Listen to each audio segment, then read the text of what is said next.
Buenas tardes a todos y a todas. Muchas gracias por estar aquí.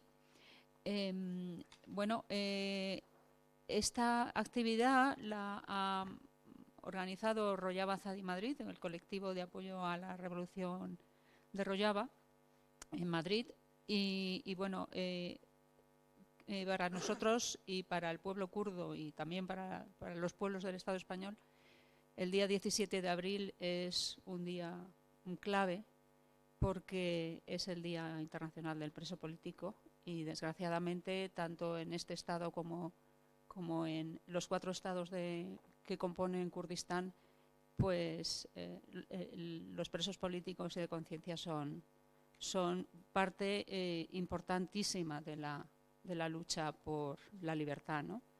Y además, en cuanto a lo que se refiere al pueblo kurdo, pues hace ya 23 años que el líder del pueblo kurdo, Abdullah Öcalan, se encuentra en la cárcel, se encuentra, como sabéis, en aislamiento absoluto en la prisión, en la isla prisión de Imrali.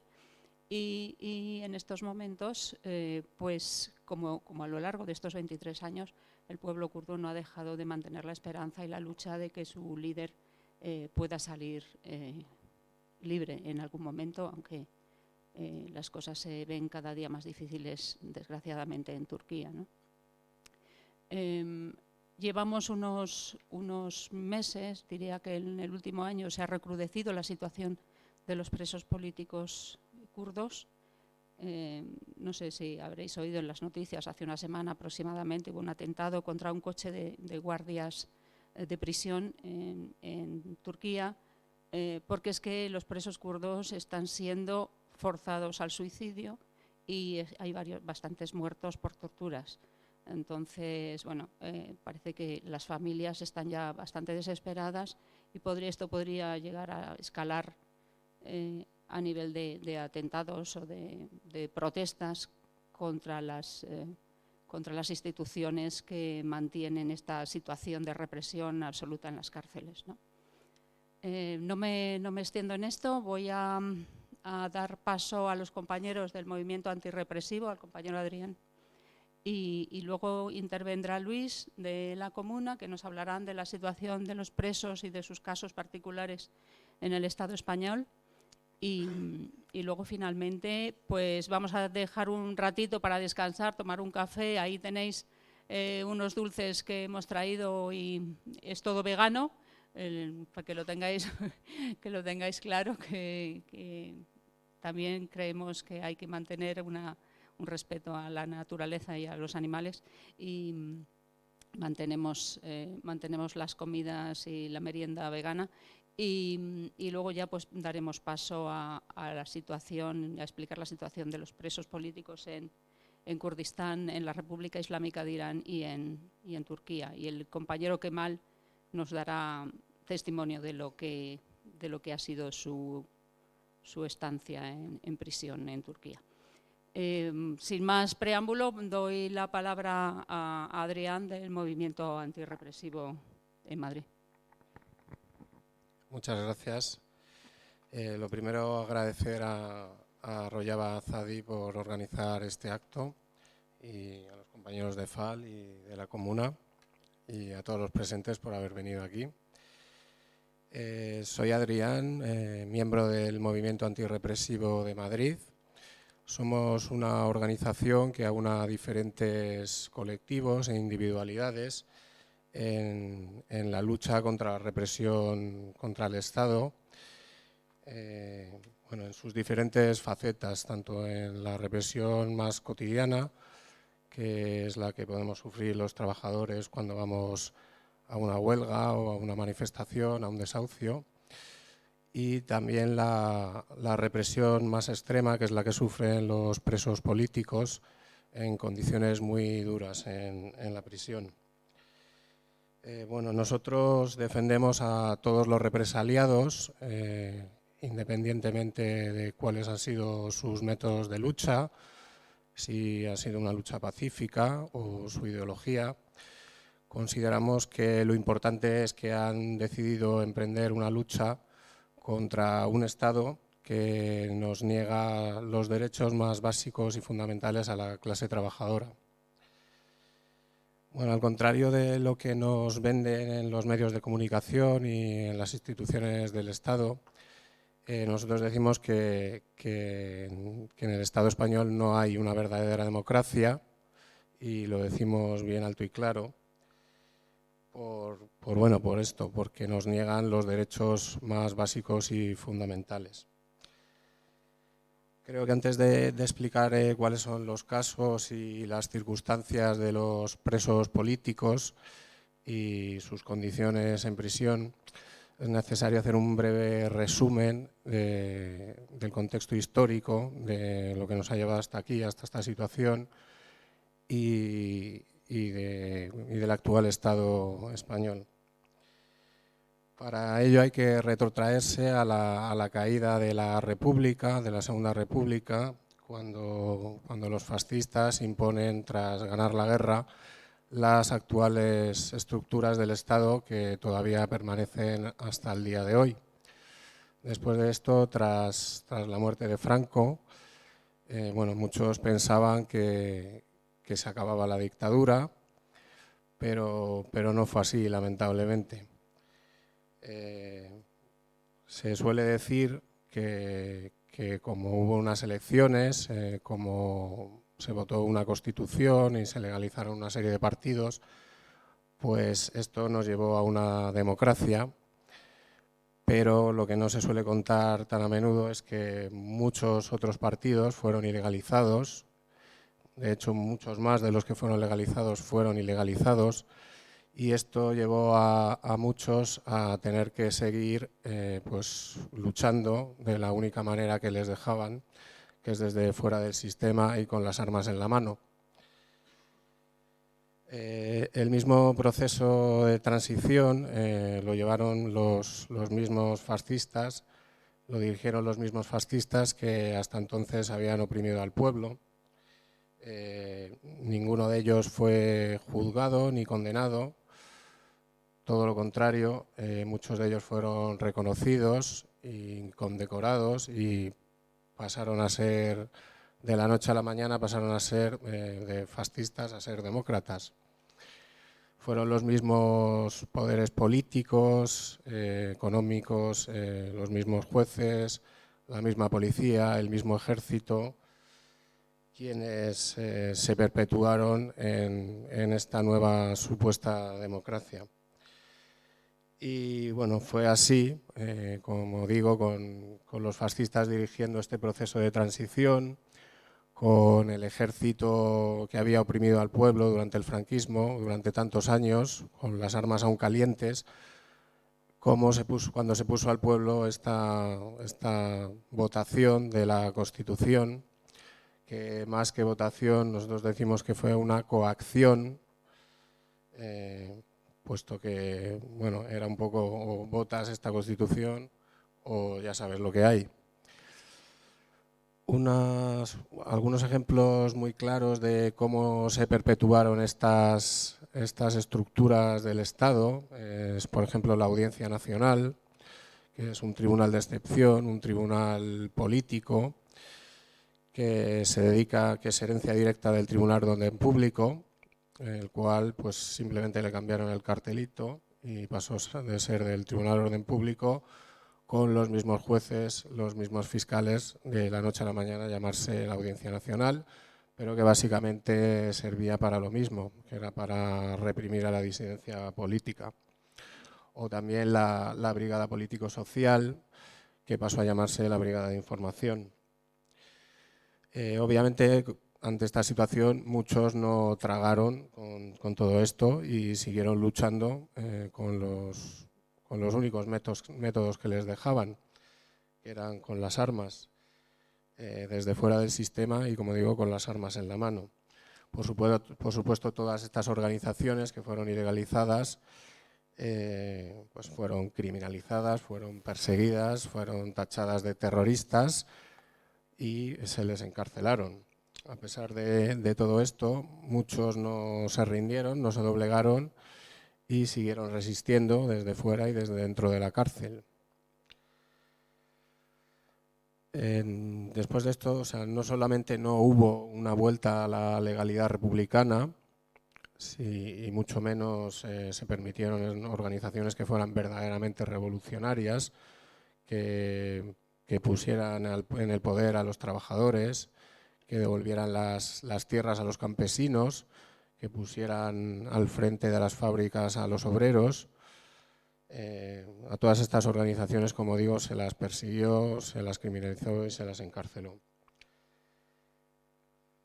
Porque en realidad, ¿de qué democracia podemos hablar si en esa Constitución que los fascistas nos impusieron a sangre y fuego, ni siquiera, por ejemplo, se reconoce el derecho de autodeterminación de los pueblos, que es una presión histórica que la supuesta democracia decidió tratar de la misma forma que habían tratado los fascistas, que es ni siquiera hablando de ella, ni siquiera poniéndolo en la mesa? Aquí había unidad de España y punto. ¿De qué democracia podemos hablar cuando el derecho a huelga a día de hoy todavía se reprime con sangre? Como hemos visto pues, en las pasadas movilizaciones de Cádiz, donde han militarizado barrios enteros obreros para reprimir a los huelguistas, o por ejemplo hace muy poco en la huelga de los transportistas, a un transportista le han pegado un tiro en la tripa. ¿De qué democracia podemos hablar cuando se prohíbe el verdadero derecho de organización, cuando todas estas organizaciones se las persiguieron, se las encarcelaron? Desde luego no una democracia para la clase obrera. Bueno, supongo que aquí la mayoría sí conocéis los casos de los presos políticos, cuáles fueron sus motivos de lucha, cuáles son sus condiciones en prisión. Pero la verdad es que en el Estado español la mayoría de la gente no lo conoce, o conoce muy por encima algunos casos, o directamente cree que no hay presos políticos en España. Nosotros tenemos contabilizados más de 100 casos de presos políticos a lo largo de toda la geografía del Estado español en las diferentes prisiones.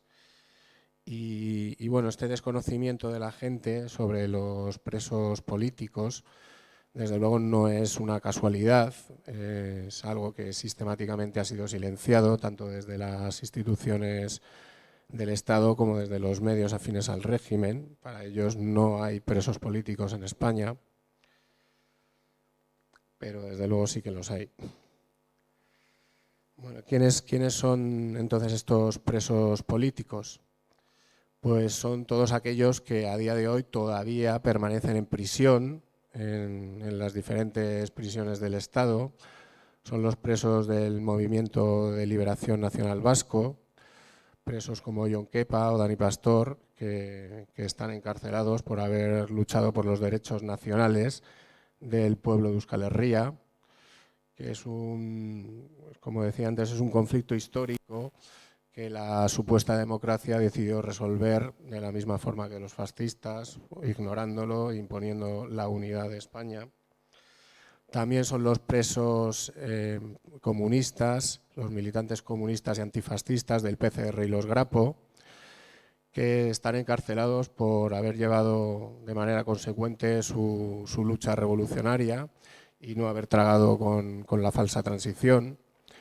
Son presos como Manuel Pérez Martínez, el secretario general del PCR, o Ignacio Varela, militante de los Grapo, entre muchos otros.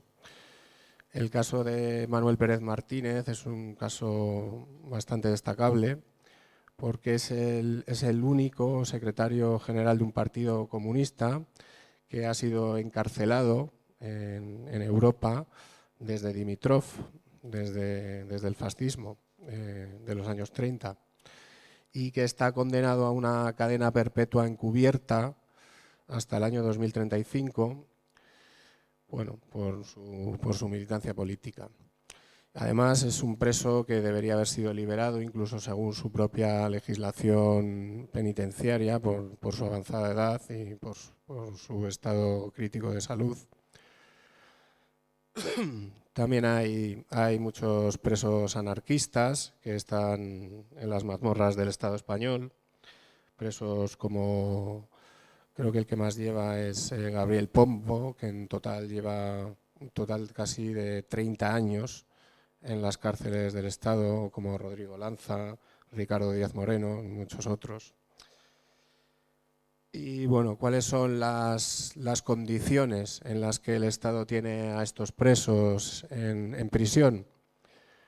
Pues desde luego, otra vez, al contrario de lo que nos suelen vender, no son ni mucho menos dignas, ni viven en hoteles de 5 estrellas, como muchas veces se pintan las cárceles desde la televisión. La mayoría de ellos han sufrido malos tratos y torturas.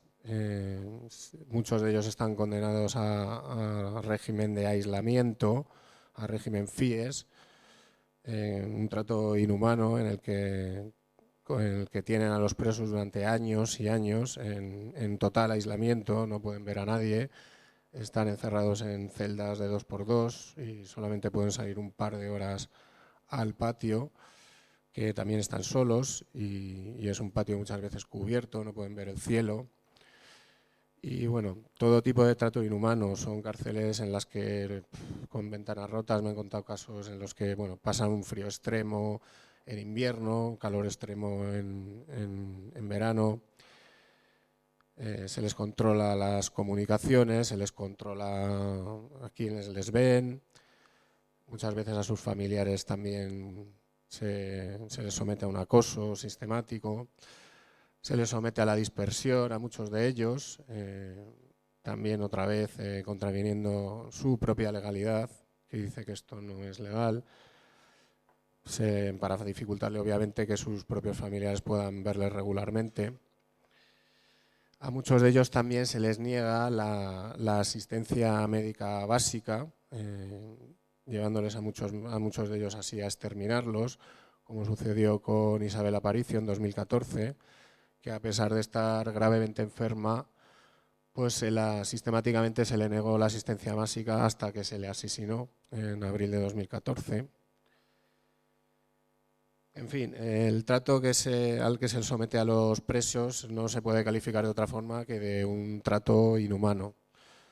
Un trato inhumano que como digo, a muchos presos pues les ha llevado a tener que llevar acciones para que simplemente se cumpla con su legalidad. Esos que dicen que la ley está para cumplirla y que se la saltan a la torera cuando les viene en gana. Pues, por ejemplo, llevando acciones como huelgas de hambre, que son durísimas, de muchísimos días. Ha habido muchas huelgas de hambre en los últimos 40 años, pero quizá cabe destacar, por ejemplo, la de Juan José Crespo Galende, entre las más largas, o la de José Manuel Sevillano, militante de los Grapo, que las llevaron hasta el final con todas sus consecuencias, llevándoles a la muerte. Esto fue en los años 90, 80, 90. Y algunas últimas huelgas que ha habido también ha sido algún militante de ETA, como Pachi o Chiquito, más recientemente. Estas son un poco, como digo, las condiciones inhumanas a las que el Estado español somete a los presos políticos. Por eso, desde el Movimiento Antirrepresivo de Madrid, nosotros consideramos a todos los presos políticos como ejemplos de resistencia, como mínimo por las condiciones durísimas a las que el Estado español les somete en sus mazmorras, y porque consideramos, como decía, totalmente legítimo luchar contra un Estado independientemente de que uno esté más o menos de acuerdo con su ideología o con sus métodos de lucha. Luchar contra un Estado que fue impuesto, que nos niega los derechos y libertades más básicos. Y nada más, por último, reivindicar la amnistía total. Nos consideramos muy importante, hacemos un llamamiento a todos los trabajadores y trabajadoras a que se impliquen en la lucha por la amnistía, una lucha que permita salir a los presos tal y como entraron en la cárcel, con la cabeza bien alta y sin renunciar a su identidad revolucionaria, los cuales de manera heroica han mantenido totalmente íntegra, porque, como decimos, luchar por la amnistía es luchar por los derechos y libertades que nos niegan día tras día a la clase trabajadora. Luchemos todos juntos por la amnistía total. Muchas gracias.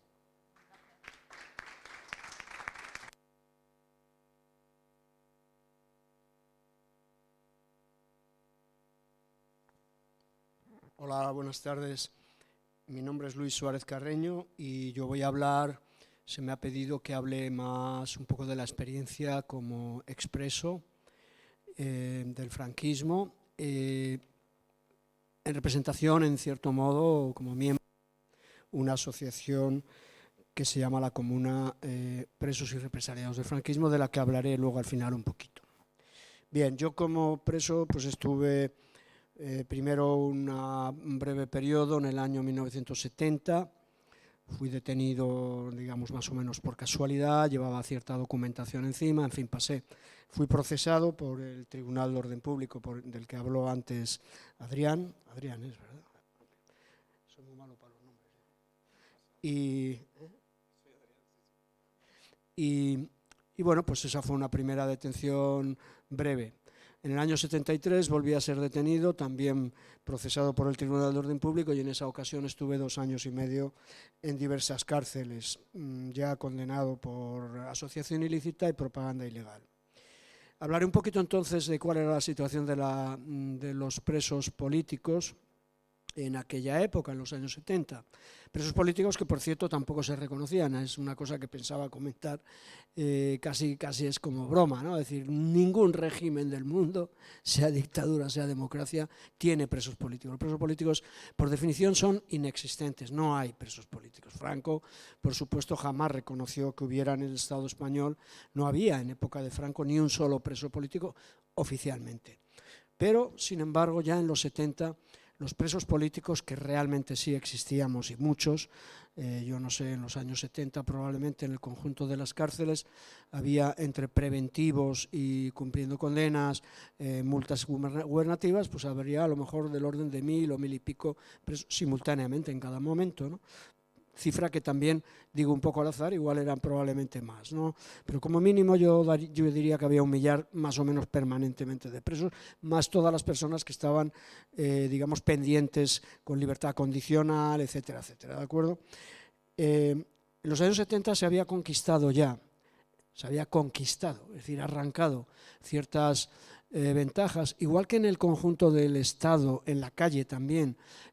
La situación no era evidentemente la de la posguerra, es decir, la lucha popular organizada, porque ya en los años 70 los trabajadores y trabajadoras, los estudiantes, las estudiantes, los barrios, etcétera, estábamos muy bien organizados, clandestinamente, pero muy bien organizados. Pues al igual que en la calle la situación no era la misma, la represión no podía ser, es decir, el silencio no podía ser el mismo, circulaban más información, circulaban más libros, había más manifestaciones, había más reuniones, todo ello, digamos, rompiendo el corsé de la dictadura. Pues en la cárcel había pasado un poco parecido, es decir, frente a la situación que vivían los presos y presas en la posguerra y en los años 50, tan dura, podríamos calificar de exterminio prácticamente, sobre todo los políticos me estoy refiriendo en particular, ya en los 70, de facto, para, digamos, apaciguar en cierto modo las prisiones donde se había hecho tantas huelgas de hambre, tantas luchas, tantos motines de presos y presas políticas, las direcciones de las cárceles y la dirección de instituciones penitenciarias había ido cediendo ciertas condiciones de flexibilidad, de manera que los presos políticos, por ejemplo, no teníamos que acudir a las charlas del maestro, no teníamos que llevar uniforme, no teníamos que estar dentro de la celda en el horario estricto que seguían la mayor parte de los presos comunes, no teníamos que hacer trabajos indignos, digamos, más o menos de alguna manera, vamos a decir, serviles, ¿no?, que tenían que hacer muchos presos comunes en el interior de las prisiones. Teníamos de alguna manera una especie de pequeño oasis de cierta autonomía conquistada, insisto, nunca reconocida oficialmente, es decir, las ventajas que había en la cárcel para los presos políticos en cuanto al horario, en cuanto al poder disponer de un espacio común para comer juntos y no necesariamente en el comedor general, etcétera, etcétera, toda una serie de pequeñas cosas que parecen muy pequeñas, pero realmente son muy grandes cuando uno está ahí dentro. Estas cosas nunca jamás fueron reconocidas, obviamente en papel, nunca fueron puestas en papel, ¿no? Entonces esa era la situación que había y también había factores también positivos, es decir, el mismo hecho de que el movimiento popular tuviera una estructura organizativa y tuviera una amplitud y una profundidad mucho más grande de la que había tenido en los años duros de la dictadura, pues permitía que hubiera unas redes de solidaridad externas hacia las prisiones también muy importantes. Dentro de las prisiones recibíamos y sentíamos la solidaridad de la calle, tanto de las familias como también de grupos de solidaridad que ya existían, que mandaban comida, que mandaban libros, que mandaban ayuda para el interior de las prisiones, ¿no?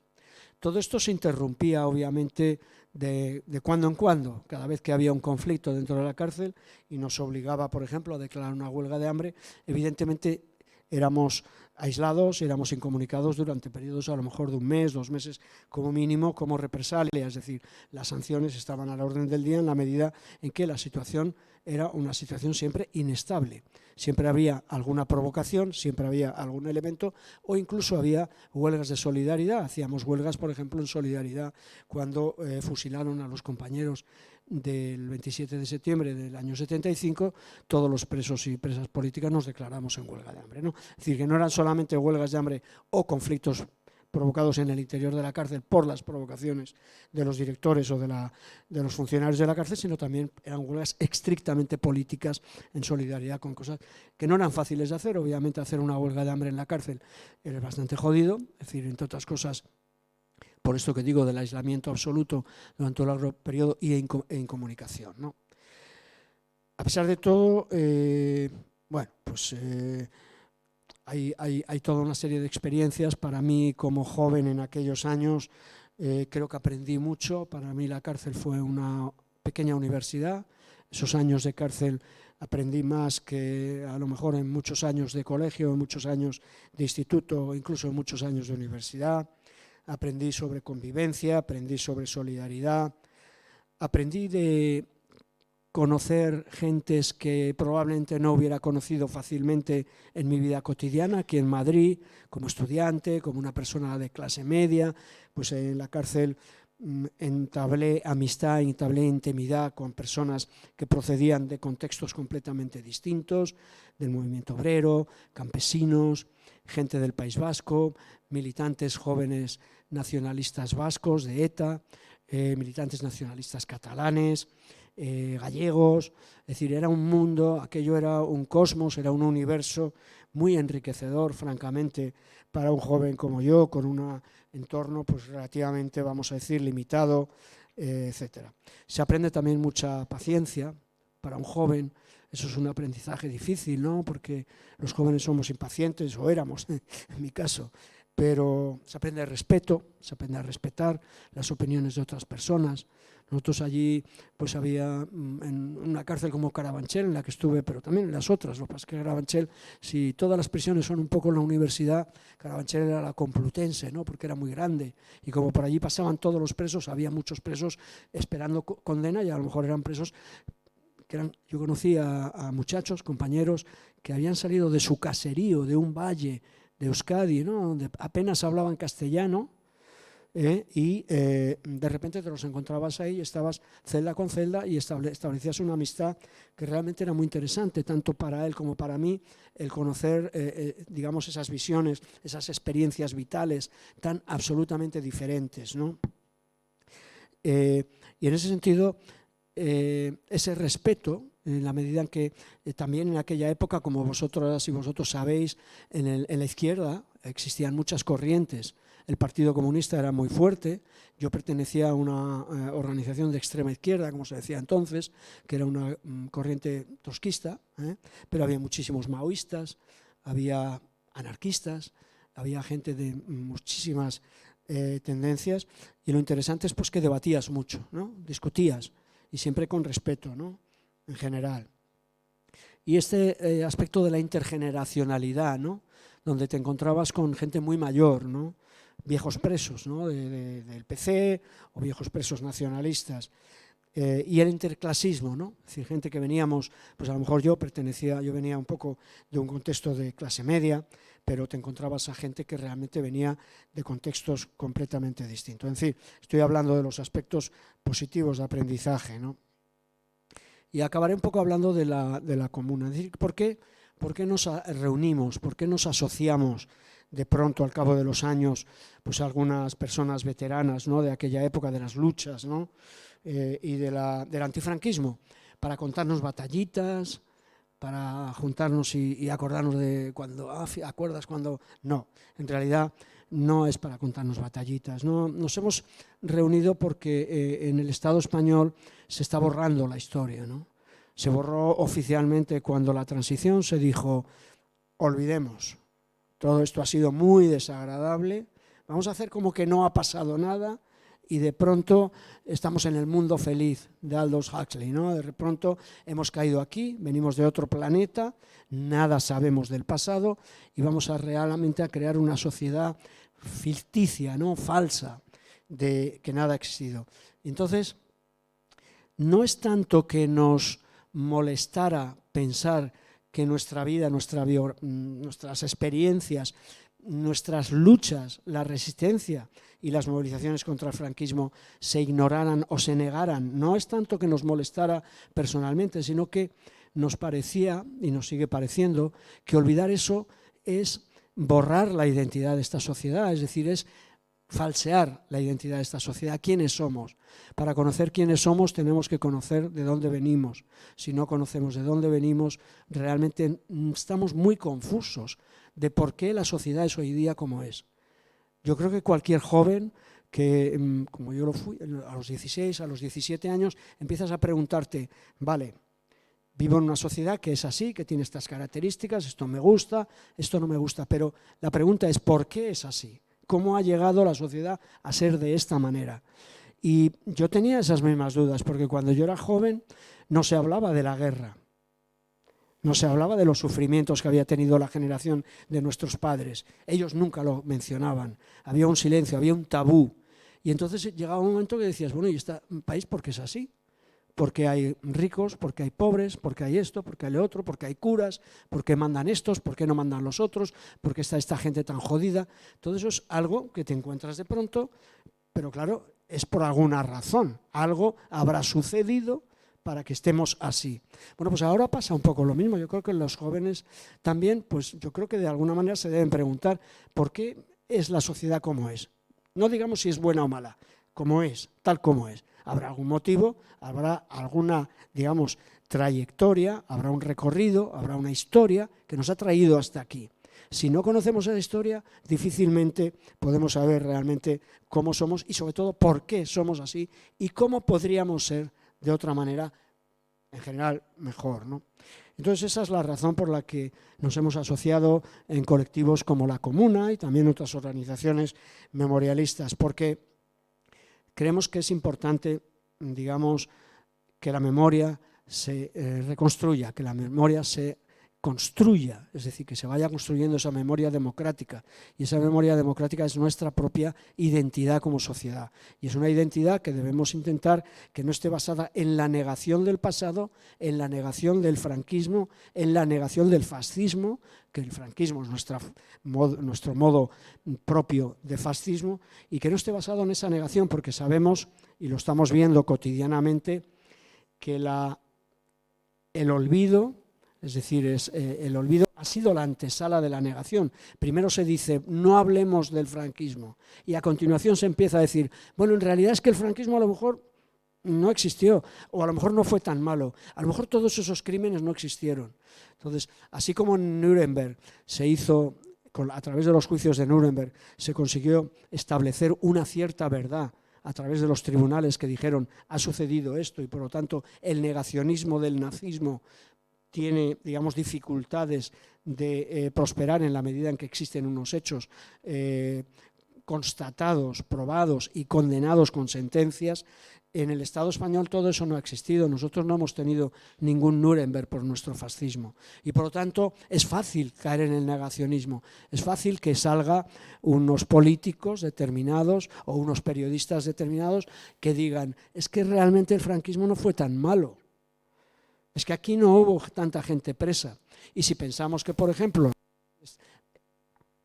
en algunos casos también se destruyen, por ejemplo, la cárcel de Carabanchel, es decir, no solamente se niega la historia, sino que se destruyen muchos vestigios y testimonios, incluso físicos, no ya documentales, sino físicos. Una prisión tan enorme como la de Carabanchel, que esta sociedad es capaz de arrasar con ella. Y de paso os invito, porque dentro de 2 días hay un acto en la sede de Comisiones Obreras sobre la prisión de Carabanchel y el centro de memoria, que hay algunos colectivos que estamos luchando.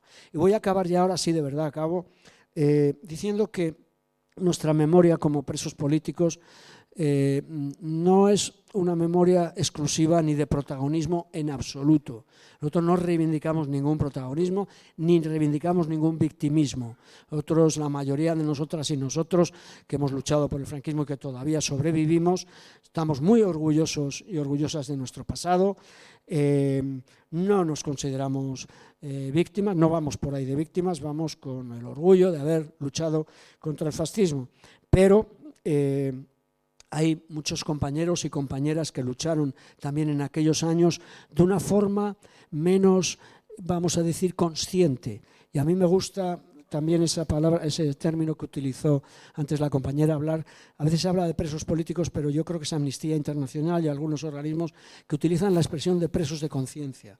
Y preso de conciencia es una expresión que a mí me gusta porque de alguna manera refleja que uno está en la cárcel por algo de lo que ha hecho conscientemente, sabiendo lo que arriesgaba y pensando que le compensaba hacerlo a pesar del riesgo que corría. En los años de la transición hubo colectivos de presos en este país y presas que ya no eran oficialmente políticos, que eran presos llamados sociales, que se llamaban, y que hicieron unas luchas anónimas. Digo anónimas porque si digamos, la experiencia de los presos políticos es desconocida o ignorada o negada, no digamos ya la experiencia de los que casi no tienen voz, casi no tienen portavoz, ¿no?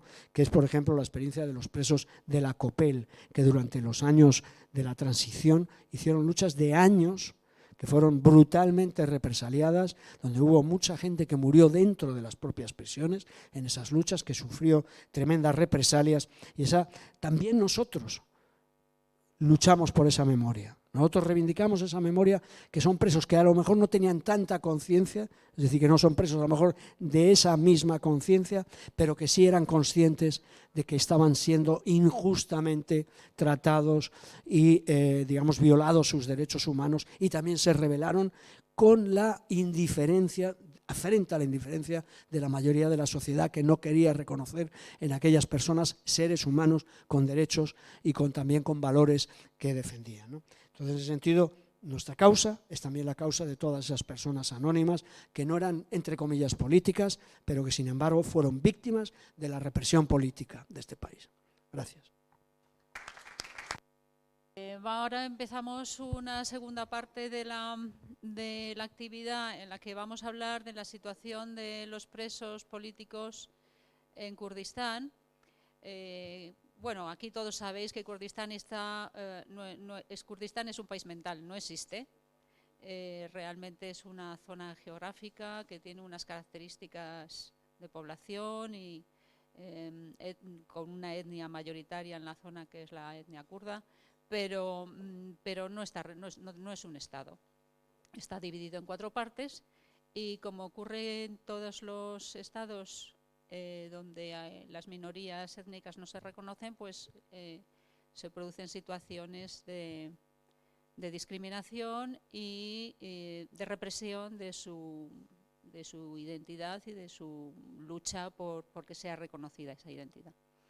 Esto es especialmente duro en 2 estados autocráticos, que de los 4 estados que componen el Kurdistán, probablemente la represión actualmente es extraordinariamente dura en Irán, en la República Islámica de Irán y la República de Turquía.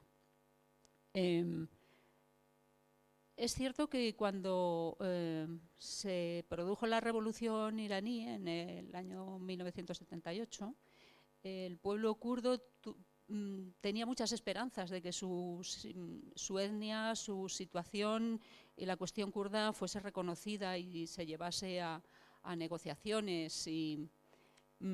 Pero esto es algo que no hizo la dinastía Pahlavi anterior, y lo que hizo la revolución islámica es tampoco ocuparse de resolver esta cuestión kurda, y se produjo una nueva ronda de represiones y de intimidación y de atrocidades en la zona del Kurdistán de Irán. El control del poder por parte de la República Islámica de Irán no solamente se produjo no solamente produjo tensiones políticas y militares en Kurdistán, estas se fueron extendiendo por toda la República, especialmente en aquellas zonas de Irán donde las minorías tenían más fuerza.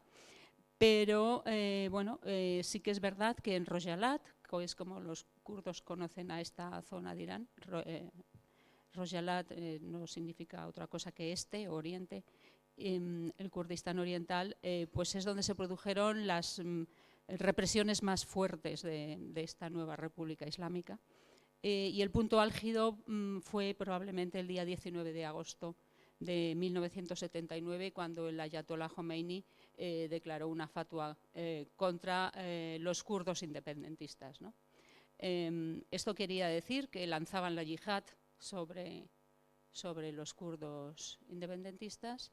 Y bueno, pues esto produjo una ola aparte de los ataques militares, pues todo aquel que se señalase como independentista pues podía ser matado, y con eso pues de alguna forma ganaba puntos ante la República, ¿no? El inicio de la guerra entre Irak y Irán en el año 1980 también produjo una nueva ola de represiones, curiosamente represiones a ambos lados de la frontera. Tanto por un lado los kurdos son reprimidos extraordinariamente por Irán porque, porque consideran que de alguna forma están apoyando a Irak, y al mismo tiempo el Irak de Saddam Hussein considera que los kurdos apoyan de alguna manera a Irán, y entonces se produce el gran genocidio de Anfal en la zona sur de Kurdistán, en el Kurdistán de Irak. De manera que de unas formas u otras los kurdos están siempre reprimidos en la República Islámica. Hay diferentes intentos de llegar a acuerdos con la República, pero no se consigue nada. Y durante los años 80 son los años, de alguna forma, los años de hierro, que son paralelos a los que se producen en Turquía, donde los grupos de oposición kurdos en Irán pues toman las armas y luchan contra la República Islámica. Estas luchas se continúan hasta finales de los años 80, cuando de alguna forma se produce un cierto acuerdo de finalización del conflicto armado, pero es verdad que las fuerzas de represión islámicas no paran, y el cuerpo hay dos estamentos, dos instituciones que son básicas para la represión en la República Islámica de Irán, que son el Cuerpo de la Guardia Revolucionaria y el Ministerio de Inteligencia. Ambas instituciones mantienen sus actividades represivas, y cualquier movimiento, cualquier partido, todo queda prohibido. Cualquier movimiento político o incluso civil que se produzca en el Kurdistán pues es reprimido. Es más, son unos años en los que se comienza a hacer una práctica que es perseguir perseguir a los opositores políticos kurdos incluso en el extranjero. Hay hay como 100 cuadros de los principales partidos de oposición kurdos, que son el Partido por la Vida Libre de Kurdistán, el PEJAK, y el Partido Democrático del Kurdistán iraní, bueno, 100 de esos dirigentes políticos son asesinados en el extranjero, sobre todo en la parte de Irak y también en Europa, y dos personajes muy importantes de la política kurda en Irán, que son el doctor Qassemlu y el doctor Sharaf Kandi, son asesinados, uno en Viena y otro en Berlín, por las fuerzas evidentemente por las fuerzas de inteligencia iraníes, aunque evidentemente pues no lo van a reconocer, ¿no? Como tampoco se reconocen, como decía Luis, tampoco allí se reconoce que haya presos políticos, sino que son todos terroristas, ¿no? Bueno, pues estas dos instituciones siguen torturando a lo largo de los años 90 y 2000, siguen torturando y lo siguen haciendo ahora. Se utilizan los mismos centros de represión y encarcelamiento que tenía la famosa Shabak del régimen Pahlavi, y otros centros que se han creado nuevos, ¿no?, de represión, porque la represión en Irán es tal, como está ocurriendo en Turquía, que ya las cárceles no dan abasto para retener a tantos presos, ¿no? Y se están construyendo constantemente nuevos centros. Incluso hay varios centros que son secretos y que están dentro de las ciudades, y la gente lo sabe, vamos, se sabe, pero que no están reconocidos como centros oficiales, ¿no?, de detención. Yo os recomiendo, si os interesa el tema, hay una página web que se llama Kurdistan Human Rights Network, que son un grupo de kurdos represaliados que viven en Europa y que hacen un seguimiento y hacen informes sobre la situación de los presos políticos en Irán, caso por caso, y además hasta que no los comprueban fehacientemente no los publican. La verdad es que la página es, bueno, pone los pelos de punta, ¿no? Sí, es Kurdistan Human Rights Network. Es KRN, KHRN. De todos modos, nosotros desde Rojava Azadi también lo que hacemos es que traducimos muchos de los informes de esta organización y tratamos de, bueno, pues de poner en evidencia algunos casos que son especialmente duros, ¿no? La discriminación de las minorías en Irán pues viene de lejos. Las minorías han estado discriminadas de una forma muy arraigada a lo largo de decenas de años y tienen un acceso muy limitado pues a todos los recursos, a la educación, al trabajo, incluso a una vivienda digna, a los cargos políticos. Y esto ha hecho pues que se haya exacerbado de alguna manera la pobreza en estas zonas que son endémicas de pobreza y la marginación. A pesar de los muchos intentos para que se reconozca la diversidad lingüística en Irán, pues el persa sigue siendo la única lengua que se utiliza en la formación, en la primaria, en la enseñanza primaria y secundaria, ¿no? Hay un caso que es flagrante y es, yo creo que muy endémico de esta zona, que es el caso de los kolbars. Los kolbars, que no sé si lo pronuncio bien, son generalmente kurdos, son unos hombres que atraviesan las montañas del Zagros, que está... Kulber, eso, gracias. Pues son las montañas que hay entre Irak y Irán, y estas son hombres, incluso algunos niños, que para poder mantener a sus familias tienen que cargar fardos enormes de peso clandestinamente entre las fronteras. todos los días prácticamente mueren Kolbers en las montañas. Sí, les mata el cuerpo de la Guardia Revolucionaria, el Ministerio de Inteligencia, las guardias de fronteras, tanto de Irak o de Turquía, porque eso es un punto donde se juntan los tres países, y entonces pues algunos caen de las alturas, son montañas enormes, son montañas de más de 5.000 metros, entonces van por pasadizos y por precipicios de las montañas para poder alimentar a sus familias, porque el nivel de desempleo de la zona de Kurdistán de Royalat es más elevado que el resto del país, ¿no? De hecho, hubo el caso de hace aproximadamente 3 semanas, un niño de 17 años, un Kolbar de 17 años, los guardias le mataron su mula y él se suicidó directamente después, ¿no? Esto es un caso, creo que no he oído nada parecido de este tipo en otros países, ¿no?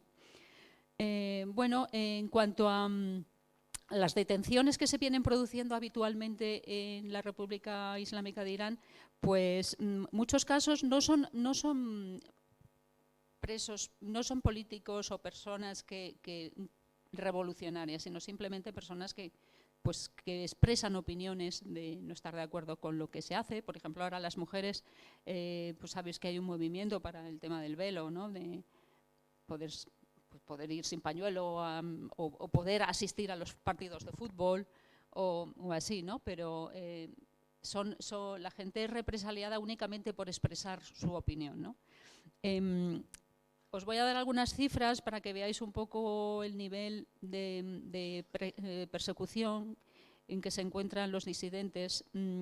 Pues, por ejemplo, mira, en el año 2020, 500 personas de minoría kurda fueron detenidos, entre ellos defensores de derechos humanos, ¿no? Y de activistas medioambientales. De estas 500 personas, al menos 159 recibieron penas entre 1 mes y 17 años de cárcel, y 4 de ellas fueron condenados a muerte. Los juicios son ínfimos, sin pruebas. En muchos casos no dejan pasar a sus abogados a que los defiendan, y en cuestión de minutos los juicios se pueden llegar a tomar la decisión de detener a una persona por años o incluso condenarla a muerte. En 2021 han sido 421 los civiles y activistas kurdos detenidos. De ellos 10 eran niños y 8 periodistas, artistas, escritores, y de estas personas 44 fueron encarceladas.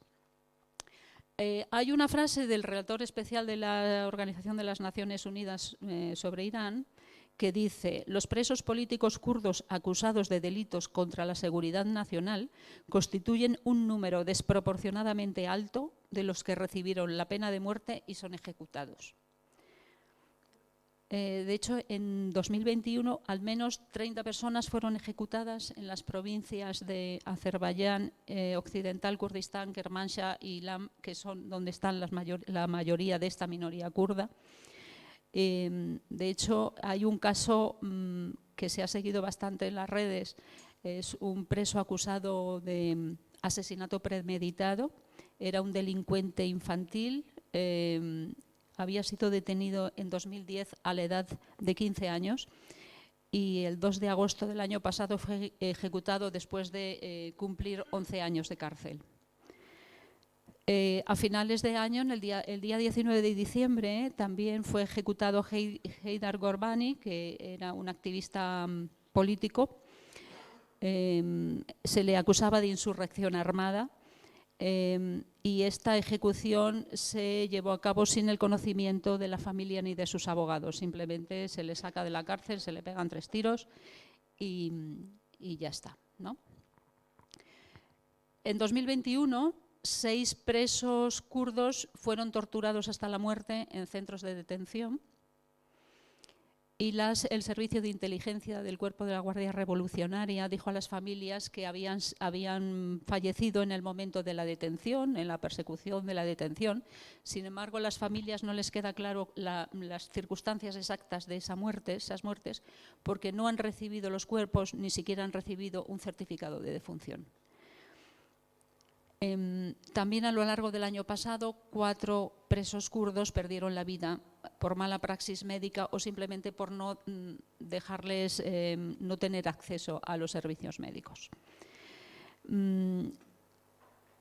Por otro lado, la República Islámica de Irán sigue asesinando en el extranjero.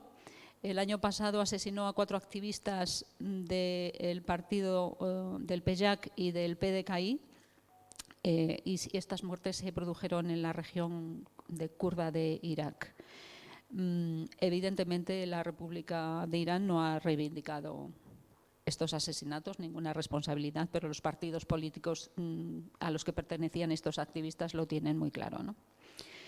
Y ya para terminar, quería hablar del caso de una presa política kurda del PEYAK, Zeynab Jalalian, que lleva ya 18 años en prisión, ha ido pasando de unas prisiones a otras, ha sido torturada duramente y está muy enferma, está en estado crítico, ha perdido prácticamente la vista, tiene problemas estomacales y ella escribió una carta en el año 2018 a la opinión pública.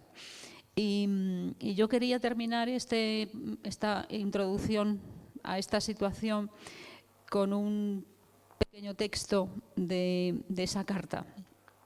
Ella, Zeynab, dice lo siguiente: ¿está una condenada a morir o a pudrirse en la cárcel por no estar de acuerdo con estos verdugos? Esta oscura lógica es la negación de la naturaleza. Entonces, ¿qué ocurre con todos los colores y variaciones de la naturaleza? ¿Debe una morir por el pecado de pensar de forma diferente a la de ustedes, verdugos sedientos de sangre? Nadie ni nada es lo suficientemente fuerte como para impedirme alcanzar mis objetivos. Soy más fuerte que todos y seguiré mi camino. Esta es la situación muy resumida de lo que está pasando en el Kurdistán de Irak con los presos de conciencia. No los olvidemos, que quedan lejos, pero son seres humanos.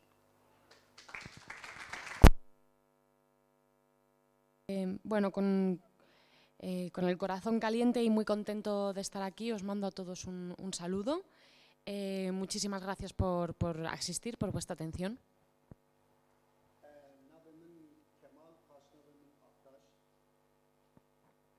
Me llamo Kemal, mi apellido es Aktaş.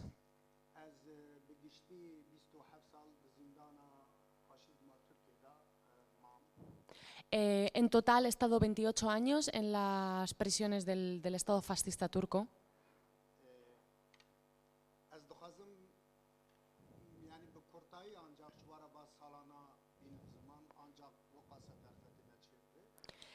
Quiero resumir de alguna manera bueno, cuál es la historia de estos años dentro de prisión.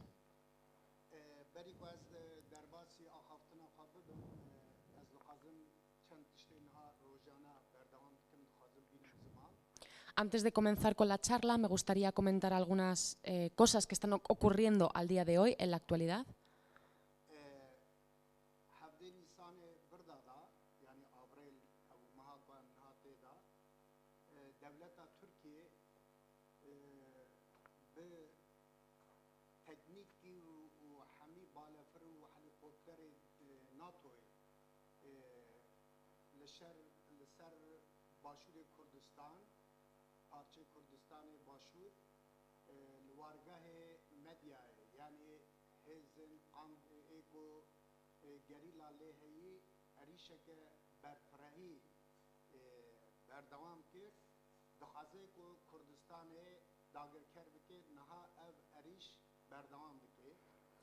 El pasado 8 de abril de este año El Estado fascista turco, con toda su técnica, con aviones de combate, con helicópteros, que pertenecen al ejército de la OTAN, está atacando la región de Bashur Kurdistán, del Kurdistán en las fronteras de Irak, y hasta el día de hoy esos ataques continúan.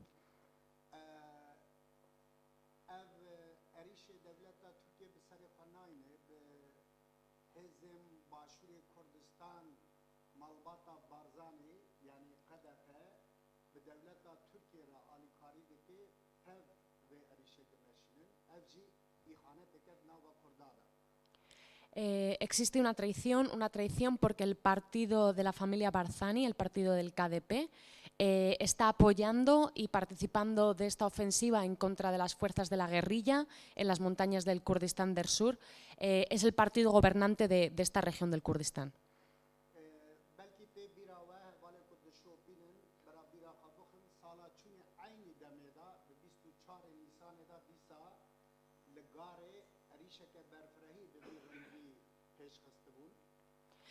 Probablemente aquellos que seguís las noticias recordaréis que el año pasado ocurrió exactamente lo mismo. El 24 de abril hubo una gran ofensiva en la zona de Gare, también en las montañas del Kurdistán del Sur.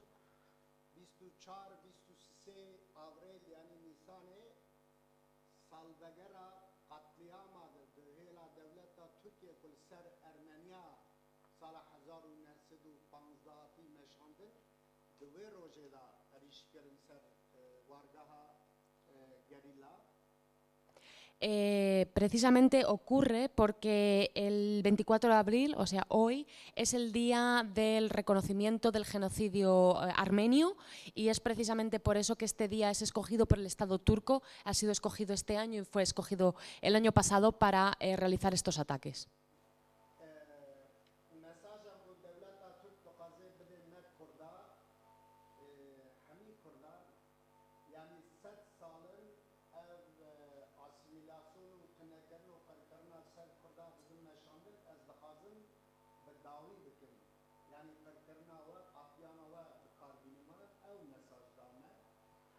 Básicamente el Estado turco está lanzando un mensaje a todos los kurdos: la asimilación, los asesinatos, las masacres al pueblo kurdo continúan hasta el día de hoy, y vamos a ponerles un fin, vamos a terminar lo que hemos empezado.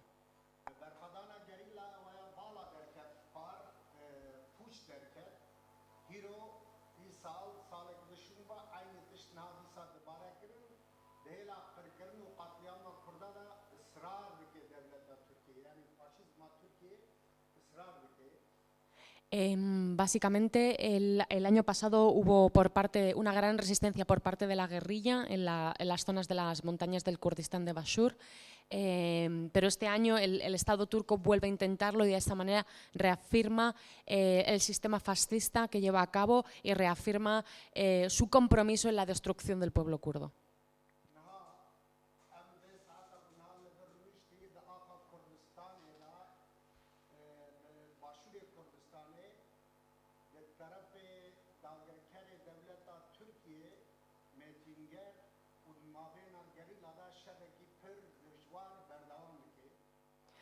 Ahora mismo, en esta hora en la que estamos nosotros aquí sentados, hay una operación, tanto por aire como por tierra, que está suponiendo un avance de las tropas, y que es una lucha brutal entre el ejército turco y la guerrilla.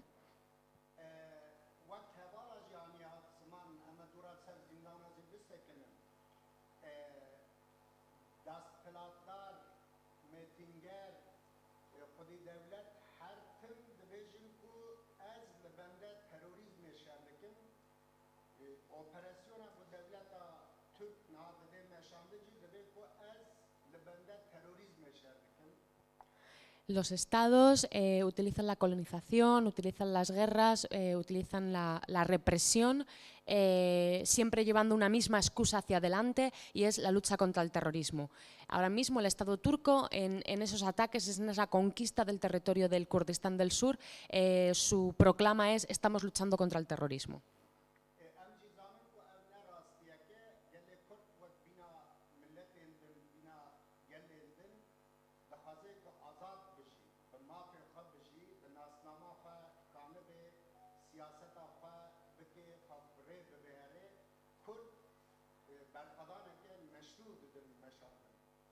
El pueblo kurdo, como cualquier otro pueblo oprimido, lo único que desea es vivir bajo sus propios derechos, con su propia cultura, poder autogobernarse ellos mismos, y es por ello que se lleva esta lucha de tantísimos años.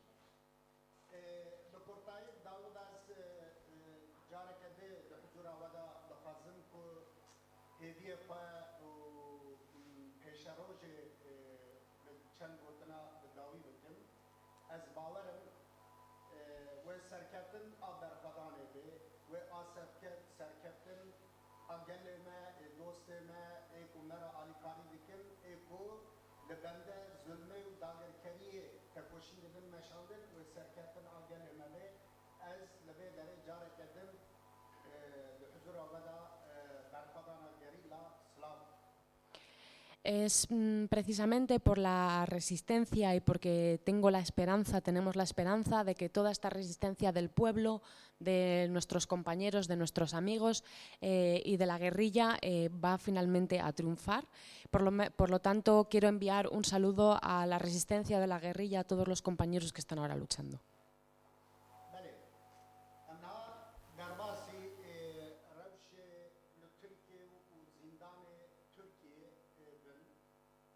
Vale, ahora vamos a pasar con cuál es la situación de las prisiones en Turquía.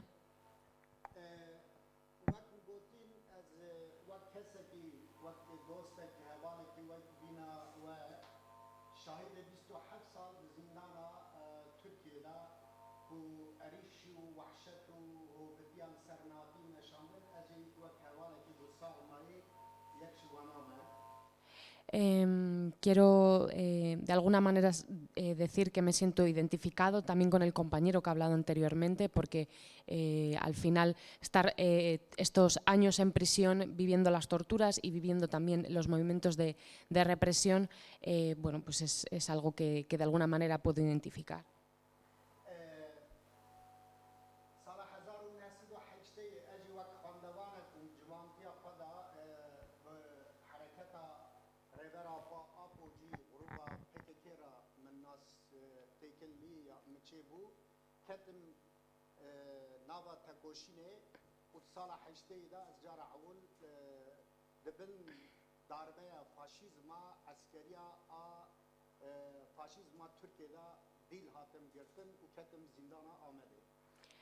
En 1980, siendo un estudiante muy joven, entró en contacto con el grupo de los Apoyi, de aquellos que apoyan a Rever Apo, a Abdullah Öcalan, y empiezo a formar parte o empiezo a trabajar para este movimiento, y es precisamente en 1980 con el golpe militar que llevaría la dictadura en Turquía cuando soy encarcelado y enviado a la cárcel de Ahmet, Diyarbakir.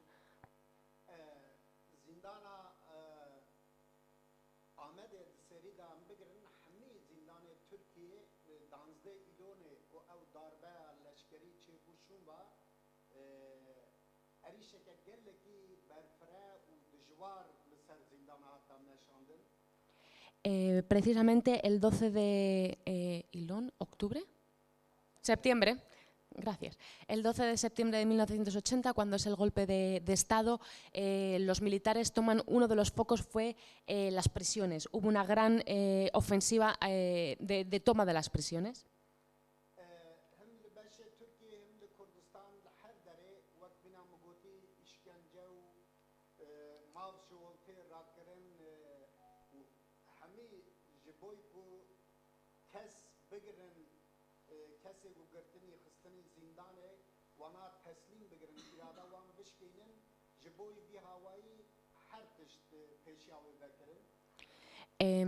La tortura o la represión que hubo dentro de las cárceles durante la dictadura militar durante los años 80 fue especialmente dura, sobre todo a todos aquellos disidentes políticos que fueron encarcelados. De alguna manera se les quería romper su voluntad, querían que claudicaran de la lucha y se llevaron a cabo verdaderas atrocidades.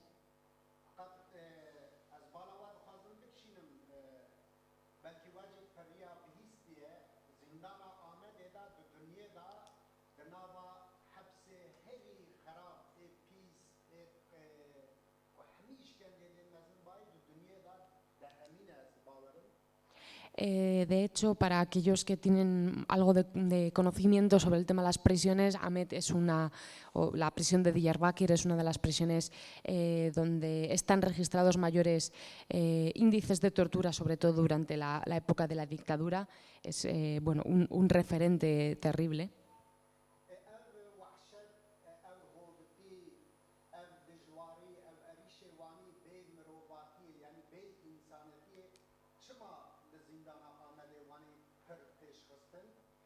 Y entonces nos tenemos que preguntar por qué todas esas acciones inhumanas, todo ese salvajismo, por qué se dio precisamente en la cárcel de Amed.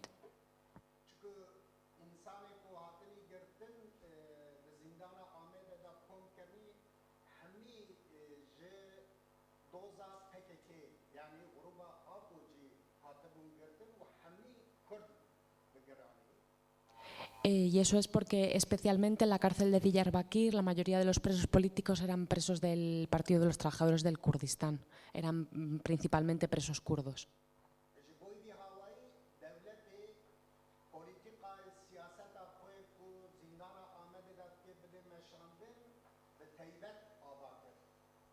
Y fue precisamente en la cárcel de Amed donde se empezaron a aplicar unas nuevas metodologías, donde se generó de alguna manera una nueva estrategia en cuanto a las presiones y la represión política.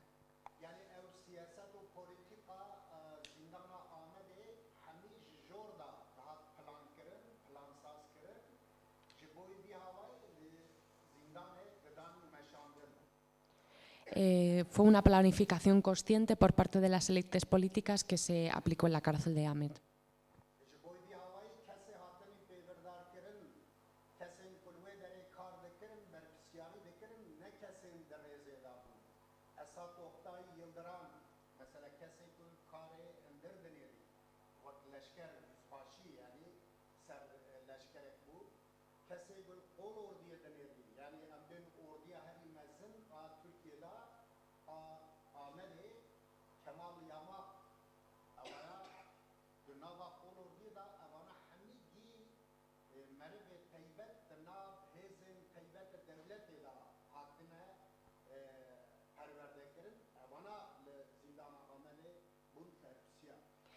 De hecho, las personas que estaban como responsables de la prisión durante esos años en Amed no fueron colocadas aleatoriamente, sino que entre ellos tenemos a Kemal Yamak, que era la persona que estaba encargada de la seguridad dentro de la prisión, otro nombre que no he cogido. Y esas personas habían sido entrenadas especialmente por el ejército turco para asumir ese papel dentro de la prisión de Amed.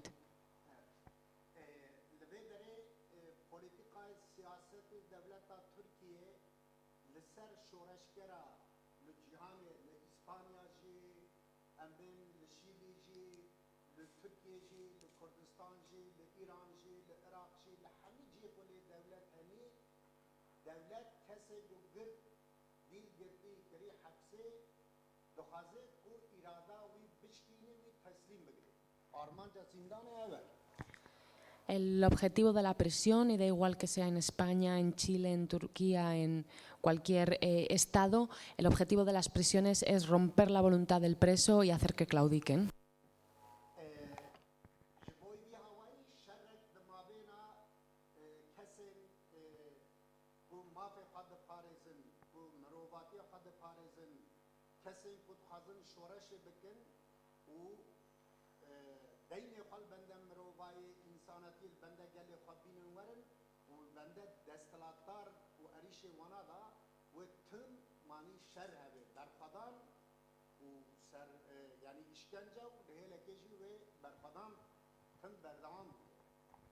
Es por ello que existe un periodo durante este tiempo, especialmente en la prisión de Amed, donde se da una lucha donde hay dos bandos, el bando de los prisioneros que no rompen su voluntad, que no claudican y siguen resistiendo, y otro bando que es el bando del Estado, del ejército, de la dictadura militar, que trata de a través de las torturas hacer que claudiquen.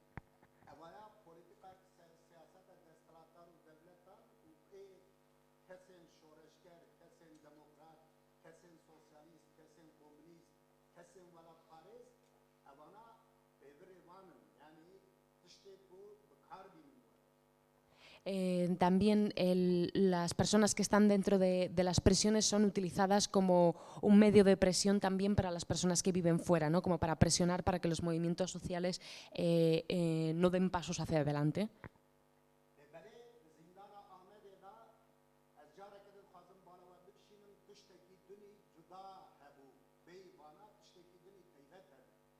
Pero una vez más quiero insistir en que lo que ocurría en la prisión de Ahmet era algo especial, diferente.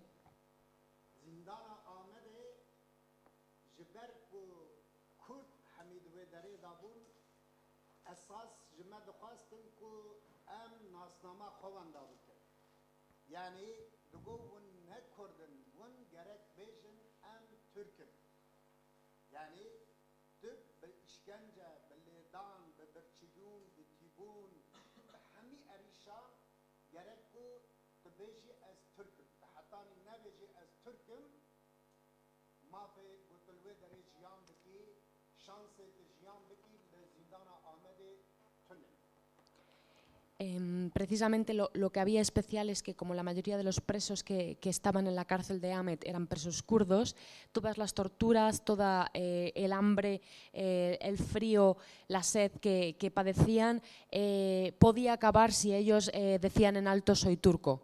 El objetivo es que ellos dejaran de reconocerse como kurdos y dijeran de alguna manera en alto "soy turco".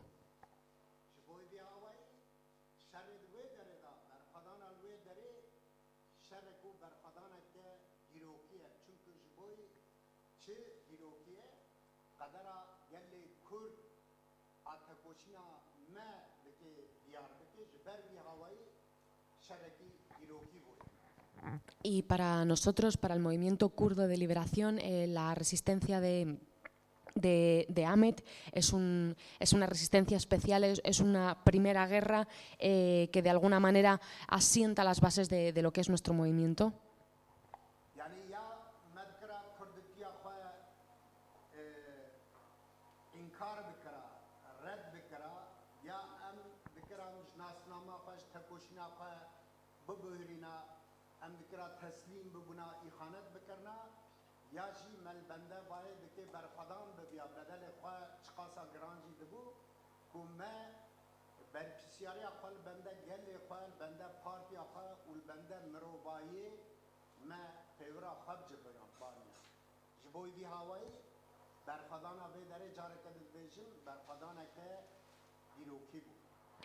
Y es precisamente porque solamente existían dos opciones, la opción de claudicar, la opción de traicionar, la opción de dejar la lucha a un lado y dejar la identidad kurda a un lado, o existía la otra opción, que era a través de la resistencia con el cuerpo, a través de la resistencia con la voluntad, no dejar de lado al pueblo kurdo, no dejar de lado al partido, de alguna manera mantener la lucha. Y por eso quiero insistir una vez más, para nosotros fue una resistencia histórica.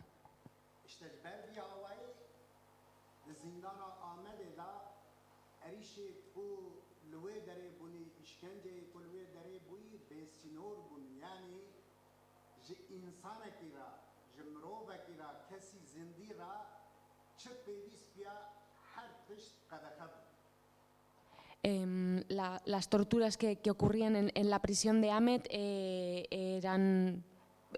no tenían nombre. De alguna manera, todo aquello que es necesario para el ser humano para poder vivir estaba prohibido dentro de la prisión.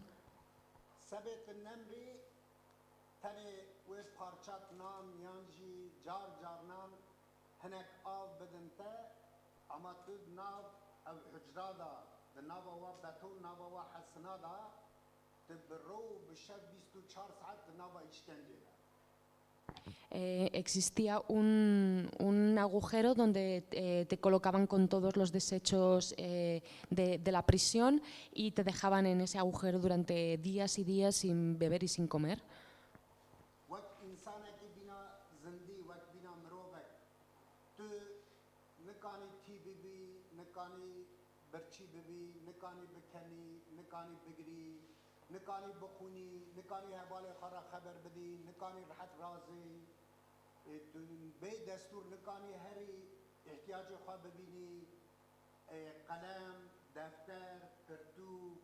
همي هر تشت قد خير السرطة هر تشت طاريبو ما فتاي تدر كبي هفديتني مالبات خاطر بني تني فارزار فرات نكاني هفديتن بكي قد خير يعني تد وقت بنا دنابا بتونة كده وقت خستني ودري والسرطة هر در هاتي جرتن. Las raciones de comida, las raciones de agua, simplemente el no poder comunicarte con tus compañeros, no podías hablar sin permiso, no podías ir a hacer tus necesidades sin permiso, no tenías acceso a un papel, no tenías acceso a un libro, no podías dormir sin que te dieran permiso, no existía, por supuesto no existía el contacto con los abogados, no existían visitas familiares, todo eso estaba prohibido.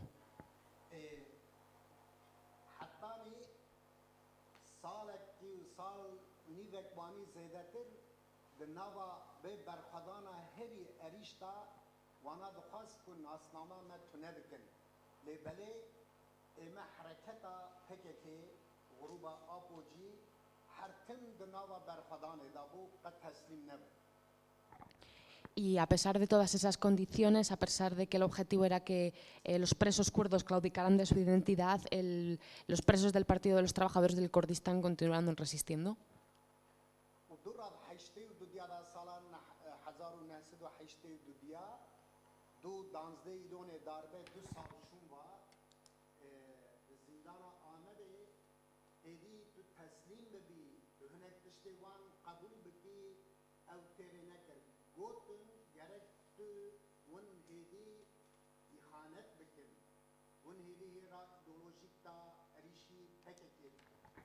وندم محكمة ببن إترابشي يعني وقت بنا كسي وقت خاين ببي إترابشي ببي هواي أريشي دار إيجار الحبسي كرم.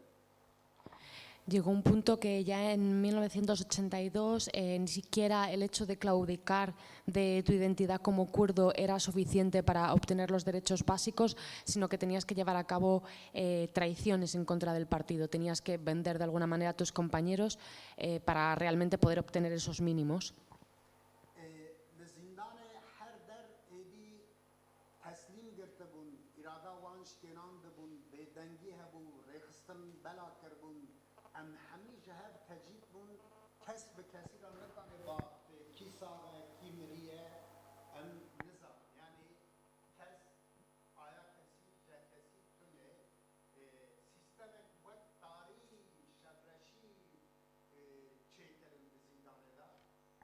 En un sistema totalmente oscuro, no llegó un punto en el que prácticamente estábamos aislados y no sabíamos si nuestros compañeros seguían vivos, si seguían muertos, si continuaban con la resistencia, con las huelgas.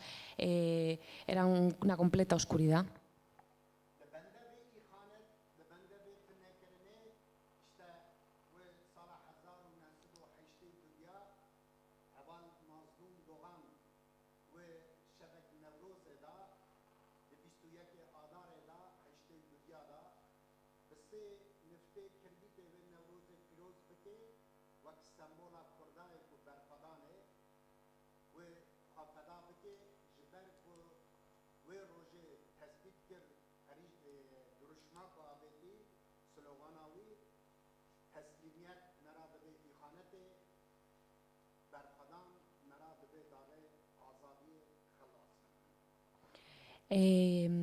Esto era la situación hasta que el 21 de marzo de 1982, que es el día del Nowruz, el día del Año Nuevo kurdo, el compañero Mazlum Dogan hizo un acto de autosacrificio, se quemó vivo dentro de la prisión de Diyarbakir para reivindicar que la única manera de alguna manera continuar resistiendo en contra de la traición, que esa resistencia es lo único que les llevaría a la verdadera libertad.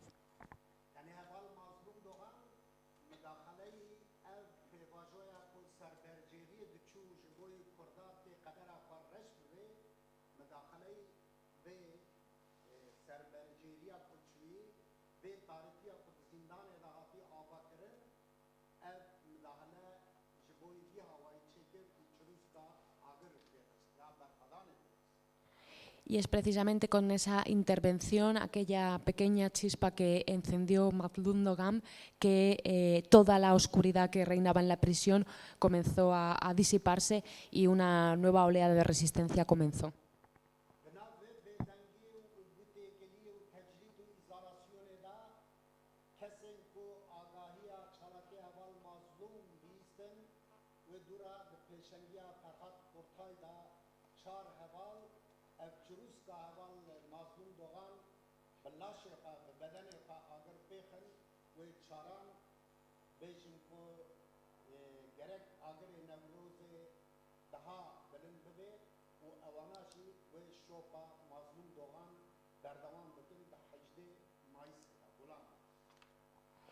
Y así fue como los pocos presos que comenzaron a escuchar de la acción de autosacrificio de Mazlum Dogan llevaron a cabo una nueva acción de resistencia, entendiendo que la acción de autosacrificio de Mazlum Dogan debía ser continuada y debía ser incrementada de alguna manera.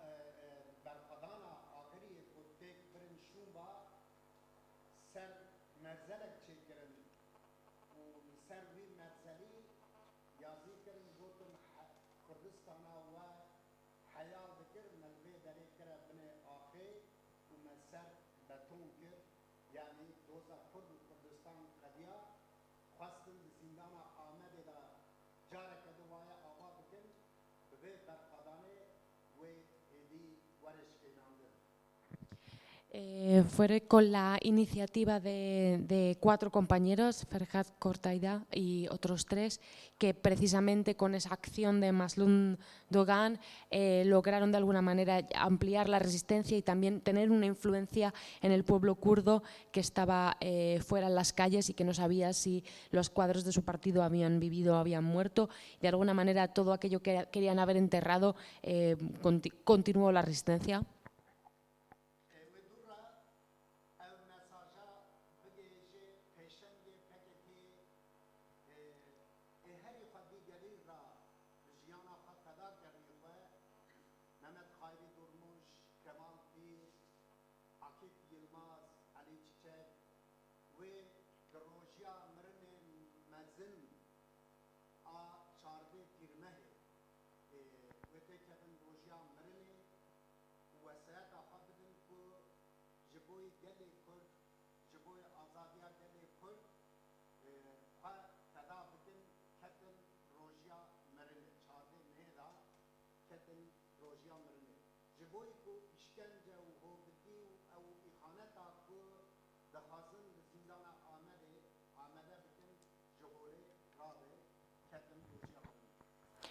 Y es por eso que Mehmet Haid, Aki Ilmez, Ali Çiçek y Kemal Pir, estos 4 compañeros, para de alguna manera finalizar o denunciar las torturas en prisión, denunciar el sistema de traición que se estaba fraguando dentro de la prisión, llevaron a cabo una huelga indefinida de hambre hasta la muerte, y ellos de alguna manera también fueron otro de los ejemplos de la resistencia dentro de la prisión.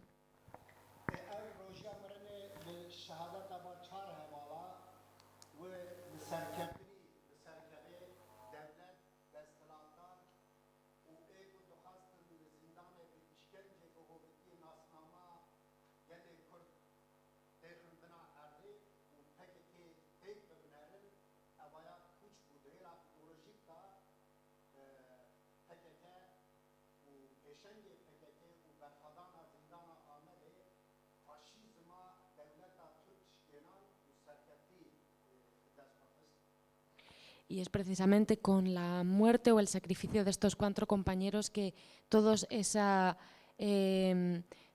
intenciones, esa energía, esas torturas que había hecho el Estado fascista turco para romper al Partido de los Trabajadores del Kurdistán, para acabar con su vanguardia, para destruir al pueblo kurdo. Precisamente con el sacrificio de estos 4 compañeros tuvo completamente el efecto contrario.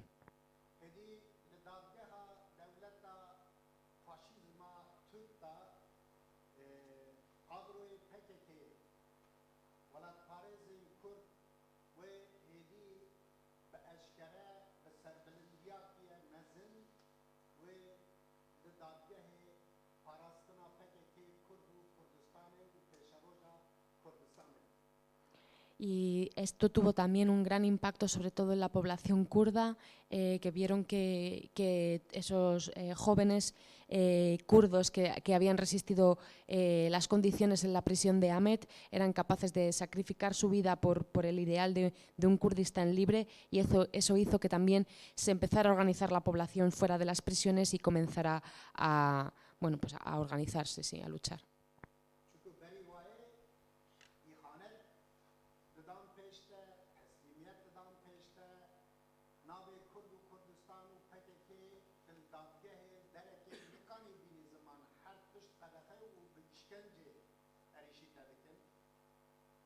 Porque dentro de la prisión cualquier mención a lo que era la identidad kurda, a decir que eras kurdo, o a hablar cualquier mención sobre el Partido de los Trabajadores del Kurdistán o la ideología de Revir Apo estaba completamente prohibido y penado con torturas.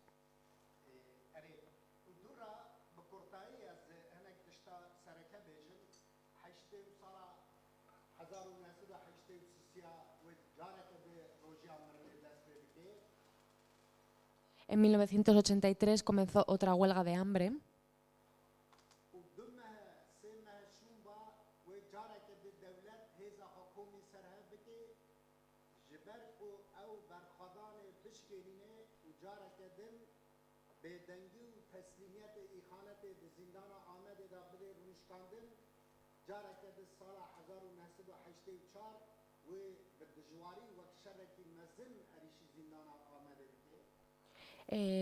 Precisamente porque después de unos meses de esa vuelta convocada de huelga de hambre, en 1984 el Estado turco emprende una gran ofensiva en contra de la prisión de Diyarbakir, de Ahmet.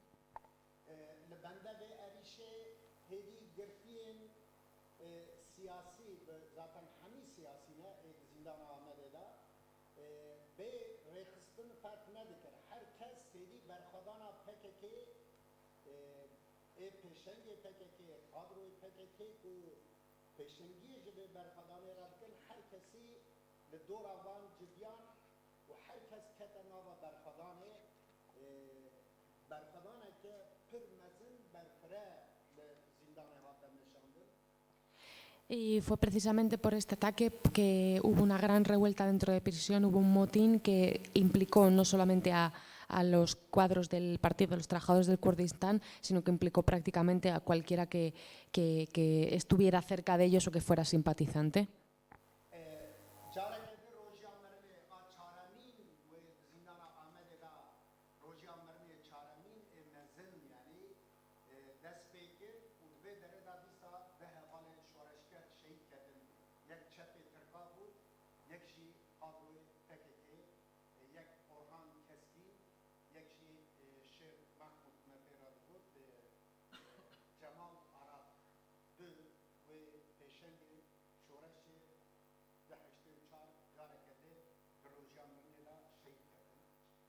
De alguna manera ese motín, esa revuelta dentro de prisión llevó finalmente a otra huelga más de hambre, donde otros 10 compañeros perdieron la vida. Fue liderada por un compañero de la izquierda turca y por un compañero del PKK, del Partido de los Trabajadores del Kurdistán, Cemal Arat.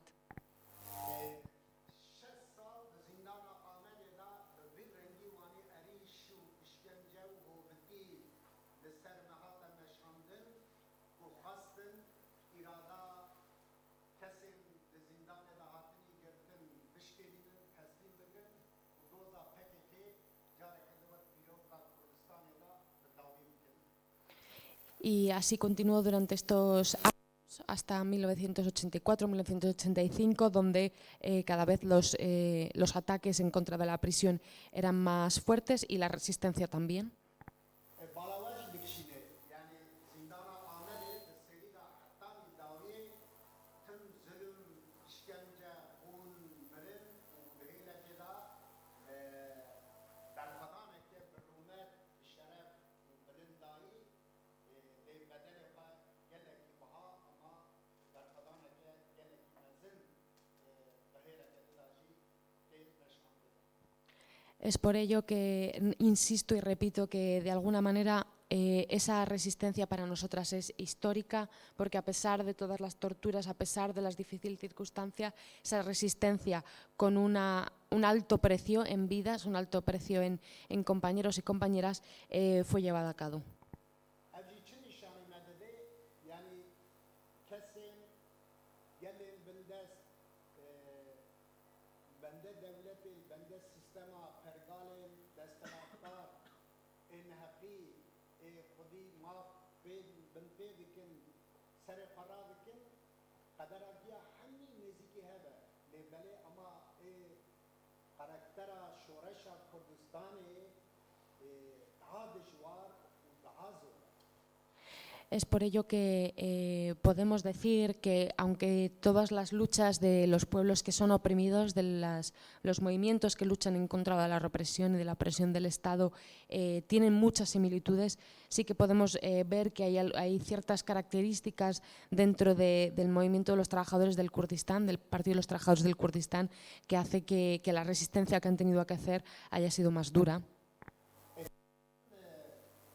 ناسنامه ما هبونا ما وقت گلکی وقت ملتکی ناسناکن اساس اریش لسر بیایه 100 سالن اف پولیتیکا و سیاست از وجودن نشانده آخر کرنه پارچه کرنه دخوازن ببی هوایی بردوام بکن. Y es que esta es una política que no se da desde ahora, sino que es una política que tiene 100 años, desde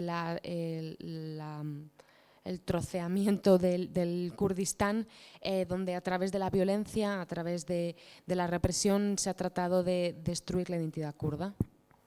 وقت به سریدا چی آنیات زمان اریشین و هیرو لباشور کردستان دیلا داغرکریا دولتا ترک فاشیزم دولتا ترک نشانده aynı ev siyaset و politika 100 سالی بره به 100 کردان خازن کو بردوام بکن. Es básicamente esa política que lleva 100 años, que trata de destruirla. Ha dicho lo mismo.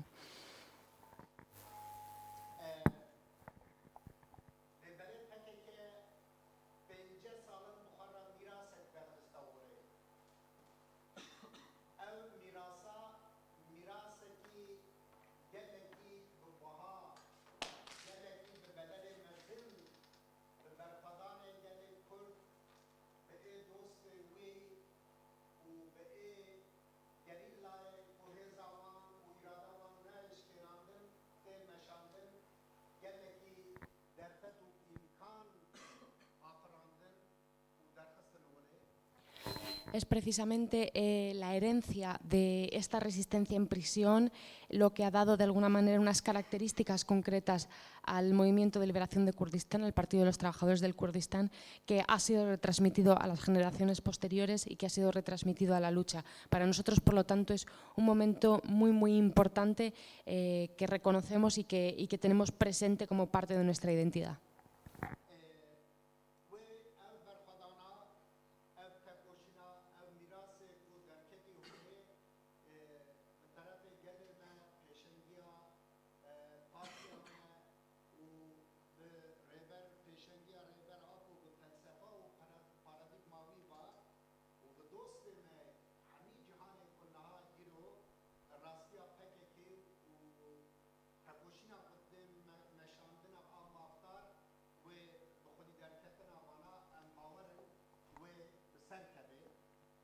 y es precisamente con esta herencia que hemos recibido de los años de resistencia en prisión, pero que podemos ver a día de hoy en el resto de prisiones, en el resto de la situación de los prisioneros y prisioneras del partido en toda Turquía, y que también podemos ver con la filosofía de Rever Apo, de Abdullah Öcalan, el cual también se encuentra en prisión. Podemos ver y confiamos que podamos ser de alguna manera en retransmitir esa resistencia para que todas podamos triunfar. بالضاوی از دخوازم و چاوی کومی سرهکم یعنی 12 ایلول سال 1908 چاوا کو darbe faşizma diktatörya devleta Türk erişkip de hazaran insan me velat Paris me gelli Kurd و kesin sosyalist komünist kesin muhalif kısım zindane و سر ونا siyaseta karkerni و işkence heri ho danmeşandın Hiroşi ده 2015 بردادا ده 2015 بردادا ev 6 sale bakadiyan ket sala hatta aynı siyaset و politika به konsepteke nû konsepteke tünekirini aktarkirini ser kurda carek edin ser kurda nati meşandın ده هزاران hadisa kes de zindana Türkiye'de din hatına geldi. Y podemos ver que precisamente esa técnica o esa manera de la época de la dictadura, del golpe de Estado militar del 12 de septiembre de 1980, se está aplicando a día de hoy en las cárceles turcas a partir del año 2015. Desde el año 2015 hasta el día de hoy contamos con más de 10.000 personas encarceladas única y exclusivamente del Movimiento de Liberación de Kurdistán. Es con un nuevo concepto, se utilizan unas nuevas técnicas, pero de alguna manera el objetivo es el mismo y es destruir la identidad kurda.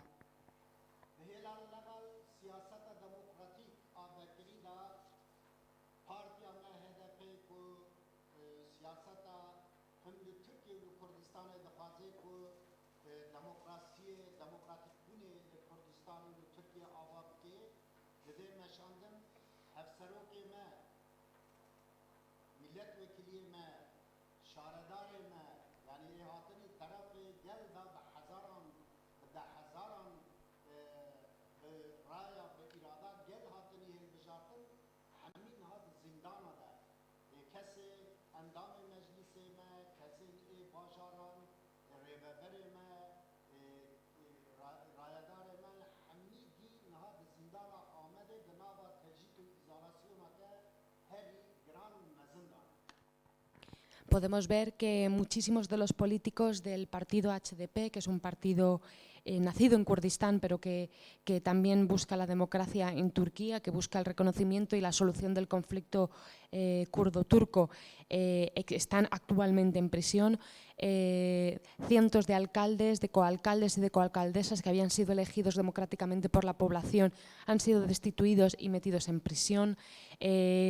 Personas públicas, periodistas, abogados están ahora, a día de hoy, en prisión por hablar de la cuestión kurda, por expresar su opinión sobre la identidad kurda, y se encuentran muchos de ellos precisamente en la prisión de Diyarbakir, en la prisión de Ahmet, en un aislamiento completo. Esas bedelemezin işkence ve izolasyona heri mezin ve dijvar ve aku dimafê dünyayê da hevî nayê binavkirin li ser rêber Apo 23 salin li greva İmraliyê tê meşandin şer û erîşê herî mezin li ser rêberê gelê Kurd tê meşandin. Y podemos poner como el ejemplo de alguna manera de máxima aislamiento, de máxima represión, precisamente contra Abdullah Öcalan, contra Rever Apo, que lleva 23 años en la isla prisión de İmralı, de los cuales la mayoría de esos años los ha pasado completamente solo, en un aislamiento absoluto.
el Estado turco ataca con el colonialismo, ataca con el imperialismo, con tal de que la identidad del pueblo kurdo no sea reconocida, que de alguna manera el kurdos y Kurdistán desaparezcan de la historia y del mapa.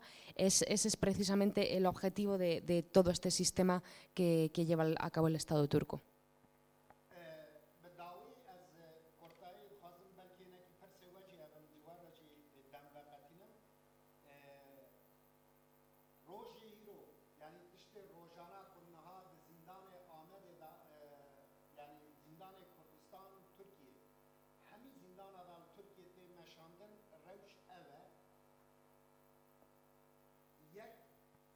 بحقوقیت گلکی اشکره و بکری تیر نشاندن دو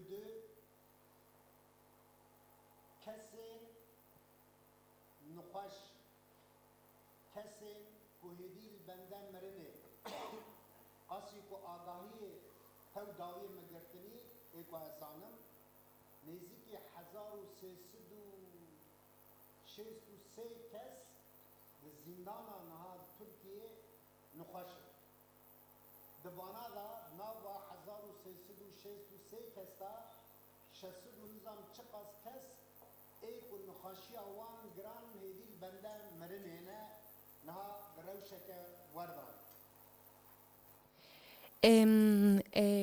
Bueno, lo que podemos ver es que todas estas cuestiones se llevan a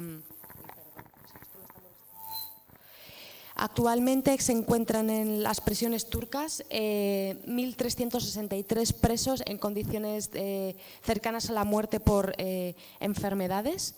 Y esto se hace de manera abierta, o sea, existen un montón de informes de derechos humanos, existe un reconocimiento de las enfermedades de estos presos y presas, pero aún así no se ponen los tratamientos ni se les deja con libertad para que terminen de morir tranquilamente fuera.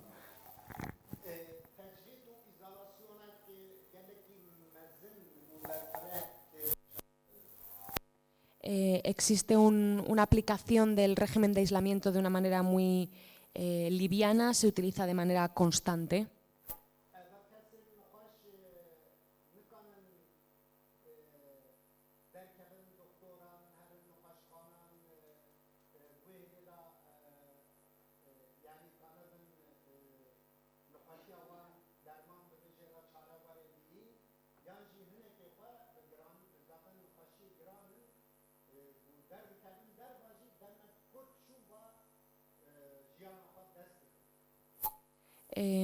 La mayoría de los presos no tienen los permisos para poder ir a los hospitales para recibir los tratamientos y los pocos a los que se les concede los permisos es ya demasiado tarde y terminan muriendo sin poder solventar las enfermedades.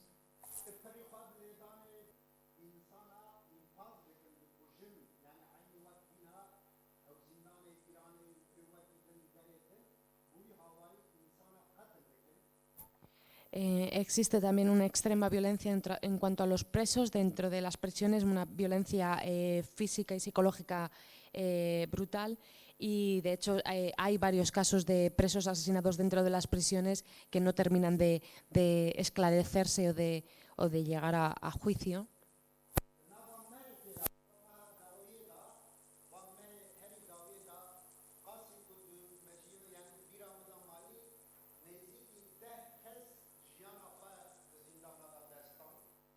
Simplemente en el pasado mes de marzo 10 personas han muerto en prisión.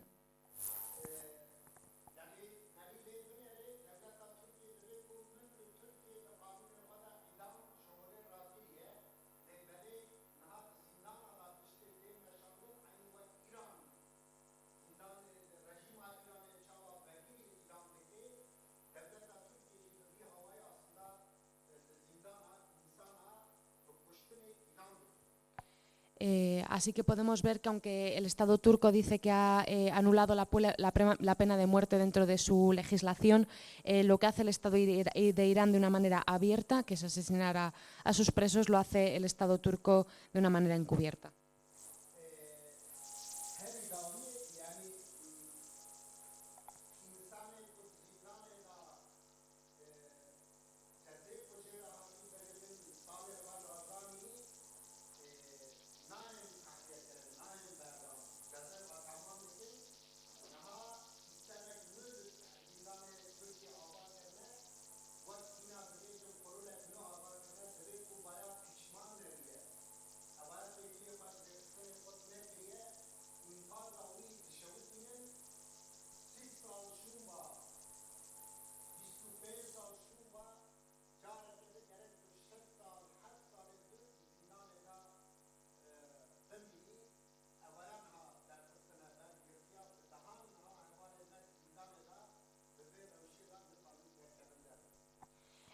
han modificado la ley en los últimos años y ahora hay un nuevo reglamento que dice que aquellos presos de larga duración, estamos hablando de presos que llevan 25 o 30 años dentro de prisión, que no hayan cortado sus vínculos con el Partido de los Trabajadores del Kurdistán, que no hayan renegado de la ideología, pueden ser ampliada su condena por otros de 7 a 8 años más.